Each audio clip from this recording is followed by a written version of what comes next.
In honor of Historic Preservation Month, we are going to do the tour of the North Indiana Avenue Historic District this week. So the Historic District is right by Indiana University, and it's characterized by a lot of IU professors, had houses built there. It's got cottages and larger houses in the Queen Anne, the Free Classic, and Period Revival styles. The Period Revival styles include Tudor, Colonial, and Dutch Colonial Revival, built in the 1920s and 1930s. We're going to take a quick tour, I promise you, because we've got a lot of houses to cover, and I know that if I talk too long, you guys are going to be out of here. So we are going to get to it coming right up.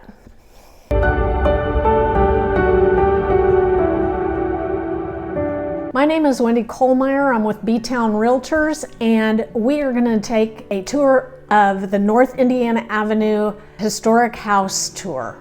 It's a classical style revival style and was designed by a local architect, John Nichols, and that was the McCullough School. There's also American styles of architecture present in craftsman style bungalows, American four-square and prairie style houses. There's a lot of cut limestone retaining walls and remnants of brick sidewalks that add to the historic charm of the district.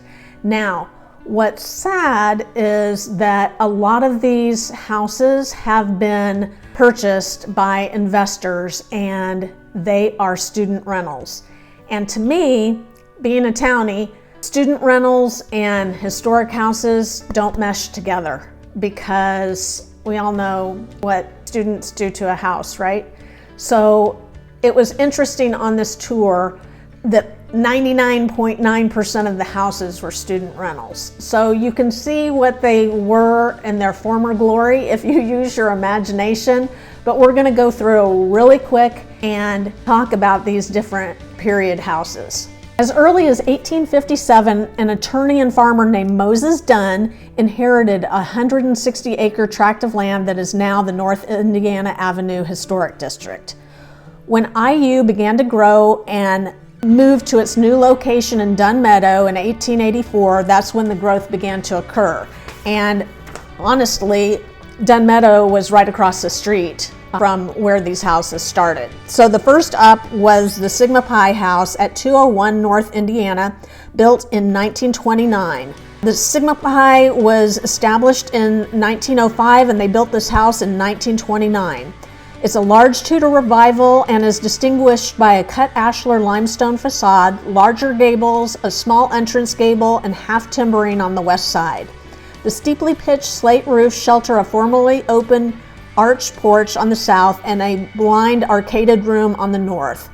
The Sigma Pi's occupied the house until 1967, and you can see that IU has taken it back and it's an office now.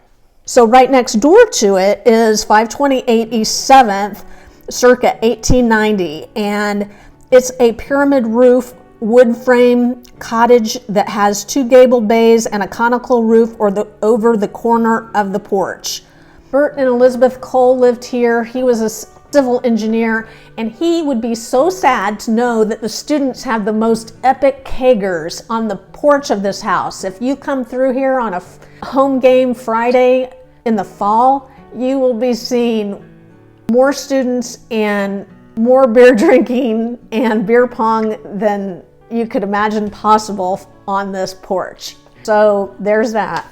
Next up, we have 527 East 7th, circa 1890. This wood frame L-shaped cottage with classical cornice and styled gable vent detail is attributed to Bloomington architect John Nichols. He's the one that also did the McCullough School. And C.F. and Josephine Reed lived here from around 1910 through the 1920s, and he was the proprietor of Reed's Steam Laundry at 309 to 311 South Lincoln. The Reed Apartments was built on the north side of his lot at 307 to 309 North Indiana in 1926. The front is composed of private balconies, one for each flat, and a pedimented entrance portico with fluted pilasters. Robinson Hitchcock, manager of the People's Insurance and Realty Company, were longtime residents, and other residents included Indiana University students and professors, and Josephine Reed lived here in the 1930s after the death of her husband. After this, we've got 317 North Indiana that was built in 1905. Druggist Clyde Vermilia of the Vermilia Pharmacy at 122 North Walnut were the first residents of this free classic style house in 1909. Frederick Dodds, a ticket agent on the Monon route and later an insurance and real estate salesperson, lived here in the 1920s into the 1940s. Fancy cut brackets and classical porch columns grouped in threes, colored cut glass and diamond paned windows, and a slate shingled round tower give this one-story cottage a whimsical and delightful grace. Now, this is a tour from the City of Bloomington's historic walking tours. This tour was actually, you can download a map and some of the same things that I'm talking about on the City of Bloomington website. This tour was actually put together, I don't know how many years ago, but a long time ago, as one of the houses on the tour has been torn down for quite some time. So I'm going to say the tour is at least 20 years old, but it does touch on some of the different period style houses all around Indiana University. If you like what I'm talking about, please subscribe to my channel and like this video so I can bring you more videos every week. Next up is the Wiley House at 321 North Indiana Avenue, circa 1905. It's a pyramid roof cottage that has front and side facing gables and classical details such as the porch columns grouped in threes, a colored cut glass window, fancy cut exposed roof rafters, and medallioned band across the front. Charles Wiley, who founded the Wiley Furniture Store at 118 North Walnut, lived here until the 1930s. And next up is the Register House at 401 North Indiana Avenue, circa 1905. Attorney and Monroe County Circuit Judge J. Frank Register and his wife Alice lived in this two-story wood frame house from 1909 until the 1940s. A corner turret with conical roof identifies the house as Queen Anne style and projecting gables. Simple porch columns and banded tablatures give the house a classical feel. Next up is 405 North Indiana, circa 1905. John Foley, a mechanician at Indiana University, were longtime residents of this two-story wood frame house with simple classical details. Primary ornament is a front gabled porch roof supported by Tuscan columns and a south-facing oriel window. We have 409 North Indiana, built in 1905. The only Dutch colonial revival house in the district, this gambrel roof two-story wood frame house was the home of Herschel Black, an assistant to the manager at the Showers Brothers Company in the 1920s. After he left, Arthur Burnt, director of welfare at Showers Brothers and later director of safety at Indiana University, occupied the home. 417 North Indiana, circa 1905. Civil engineer Leon Dinsmore and his wife Carrie lived in this large wood frame free classic style house where they stayed into the 1940s. The porch is the most striking feature with its Tuscan balustrade limestone columns, bowed porch railing, and arcaded roof structure with classical cornice. Then we have the Mathers House at 419 North Indiana, circa 1915. It's a Tudor revival and craftsman style house, a brick first floor and a half-timbered second floor, as well as a multi-paneled upper sash and a square floor plan. Frank Mathers, an Indiana University professor of chemistry, made this house their home from 1916 until the 1930s. Indiana University's William Hammond Mathers Museum of World Cultures is named for the Mathers son. Next up is the Margaret McCullough School at 525 East 9th and 501 North Indiana, built in 1907. McCullough School served as an elementary school for many years. My sister went there, and the school was named for Margaret McCullough, a popular Monroe County teacher. In 1974, it became classroom and studio space for university art students.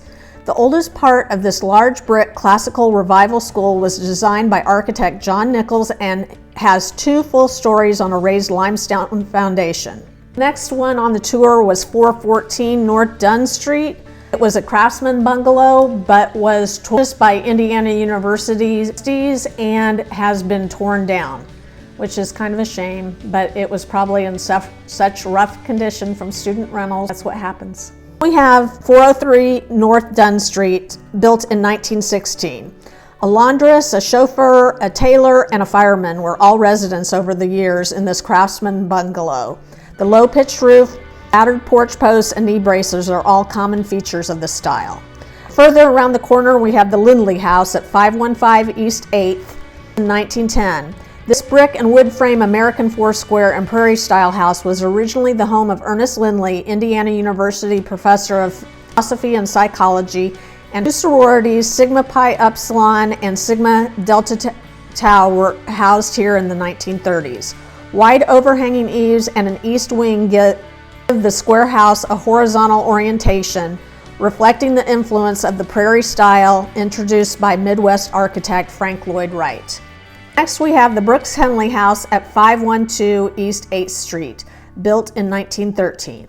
Indiana University Fine Arts professor Alfred Brooks modeled this brick colonial revival house on his boyhood home in Gloucester, Massachusetts, and lived here with his wife from 1916 to 1922. Attorney and state Supreme Court Chief Justice George Henley and his wife lived here from 1922 until 1970s. The limestone entrance portico with Tuscan columns and the colonnaded east porch add distinction to the house, as does the deep landscaped front yard. Now, this was the only house on the tour that I saw that a homeowner owned. Everything else is student rentals. This house has a fence around it and is very tucked in by the landscaping, so it's even hard to see it from the street. Yes, there are an occasional homeowners in the midst of everything, but it's a wonderful location, and if you can up with a lot of noise and parties from the students, then good on you. We have the Flora Henley House at 508 East 8th Street, built in 1905. Large cut limestone blocks that form the front wall of the porch and are a unique Indiana variation on this American style. Exposed roof rafters, low-pitched roof, knee braces, and multi-pine sash are other craftsman style features. On the corner, we have 317 and 319 North Dunn, circa 1905. These twin craftsman bungalows were built in 1909 and were home to a clerk, a storage business operator, and William Sears, superintendent of the veneer mill and later assistant general superintendent at the Showers Brothers Company. Knee braces, exposed roof rafters, and multi-paneled upper sash are all classic craftsman details. Across the street, we have 314 North Dunn, circa 1905. This pyramid roof style cottage displays such classical details as the porch columns and front-facing gable. Frank and Mary Bishop were the first residents of the house in 1909. Mr. Bishop was a carpenter, an estimator for the Indiana Limestone Company, 507 to 509 East 7th Street, circa 1900. Robert's symmetrical structure has classical cornice returns to the front-facing gable and multi-paned upper sash. On to 518 East 7th Street, circa 1905. It's a craftsman bungalow, originally had an open porch, brown brick, limestone details, exposed roof rafters, knee braces, and multi-paned upper sash define the style. Joseph Caddison, proprietor of the Caddison and Wolf clothing store at 113 North College, lived here in the 1920s. Next up is 222 North Dunn Street, circa 1895. George Walker, a painter and decorator, lived in this wood frame American Foursquare style house from the turn of the century until the 1950s. The simple form and classic details still appear. Finally, we have the Hoagie Carmichael House at 214 North Dunn Street, circa 1890. During his childhood, Hoagie Carmichael and his family lived for a time in this wood frame L-shaped cottage. After graduating from Indiana University, he went on to become a celebrated composer of popular music and is best known for his composition, Stardust. There you have it, a really quick tour of the North Indiana Historic District. I hope you like this. Please come back every Thursday and I will have another video on all things B-Town.